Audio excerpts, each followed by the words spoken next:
ಸಭಾಪತಿಗಳೇ, ಸನ್ಮಾನ್ಯ ಸಚಿವರು ಹೇಳಿದಂತೆ KHB ಕಾಲೋನಿ 2020ರಲ್ಲಿ ವರ್ಗಾವಣೆ ಮಾಡುವಾಗ ಸುಸಜ್ಜಿತ ಸ್ಥಿತಿಯಲ್ಲಿ ಕೊಟ್ಟಿದ್ದರು. ಆದರೆ ಮಹಾನಗರ ಪಾಲಿಕೆ ಬಂದ ಆಗಿದ ಮೇಲೆ ರಸ್ತೆಗಳೆಲ್ಲ ಕೆಟ್ಟು ಹೋಗಿಬಿಟ್ಟಿದ್ದಾವೆ. ಬೆಳಗಾವಿಗೆ ಸಹಜವಾಗಿ ಮಳೆ ಹೆಚ್ಚಿರೋದ್ರಿಂದ ರಸ್ತೆ ಕೆಟ್ಟೋಗಿದೆ, ಆದರೆ ರಿಪೇರಿ ಆಗಿಲ್ಲ. ಆಮೇಲೆ ವಿದ್ಯುತ್ ಕಂಬಗಳಿದ್ದಾವೆ, ಬಲ್ಬ್ ಹಾಕ್ತಾ ಇಲ್ಲ. ಆಮೇಲೆ UGD ಈಗಾಗಲೇ ಇರ್ತಕ್ಕಂಥ ಚರಂಡಿಗಳಲ್ಲಿ ಕಸ ಕಡ್ಡಿ ಎಲ್ಲ ತುಂಬಿಕೊಂಡು ನೀರು ಹರಿದು ಹೋಗ್ತಾ ಇಲ್ಲ. ಮಳೆ ಬಂದಾಗ ಎಲ್ಲ ಅಲ್ಲಿ ಗಟಾರ್ ತುಂಬಿ ಬಿಡ್ತವೆ. ಅದೇ ರೀತಿಯಾಗಿ LNT ಇದರಿಂದ ನೀರು ಬೆಳಗಾವಿಗೆ ಸಕ್ಸಸ್ಫುಲ್ ಆಗಿ ನೀರು ಪೂರೈಕೆ ಆಗ್ತಾ ಇದೆ, ಆದರೆ ಈ ಏರಿಕೆ ಬರ್ತಾ ಇಲ್ಲ.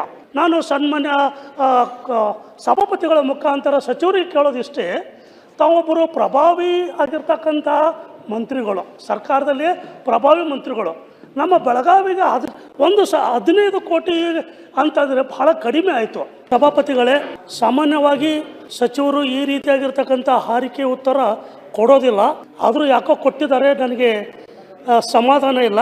ಈ ಪ್ರಶ್ನೆ ಬೆಳಗಾವಿ ನಗರದ ಬಸವನ ಕುಡಿಚಿಯ ಹತ್ತಿರವಿರುವ ದೇವರಾಜ್ ಅರಸು KHB ಬಡಾವಣೆ ಮಹಾಲಕ್ಷ್ಮಿ ನಗರಕ್ಕೆ ಸಂಬಂಧಪಟ್ಟಿದೆ ಸರ್. ಇದು 2020ರಲ್ಲಿ KHBಯಿಂದ ನಿರ್ಮಾಣಗೊಂಡು ಮಹಾನಗರ ಪಾಲಿಕೆ ಬೆಳಗಾವಿ ಮಹಾನಗರ ಪಾಲಿಕೆಗೆ ವರ್ಗಾವಣೆ ಆಗಿದೆ. ಆದರೆ 2020ರಿಂದ ಇಲ್ಲಿವರೆಗೆ ಮೂಲಭೂತ ಸೌಕರ್ಯಗಳು ಸರಿಯಾಗಿ ಅದು ಅಭಿವೃದ್ಧಿ ಆಗಿಲ್ಲ, ಅಥವಾ ಕನಿಷ್ಠ ಮೂಲಭೂತ ಸೌಕರ್ಯಗಳು ಆಗದೇ ಇರೋ ಕಾರಣಕ್ಕಾಗಿ ಅಲ್ಲಿಯ ಜನರು ನಿವಾಸಿಗಳು ತೊಂದರೆಗೆ ಒಳಗಾಗ್ತಾ ಇದ್ದಾರೆ.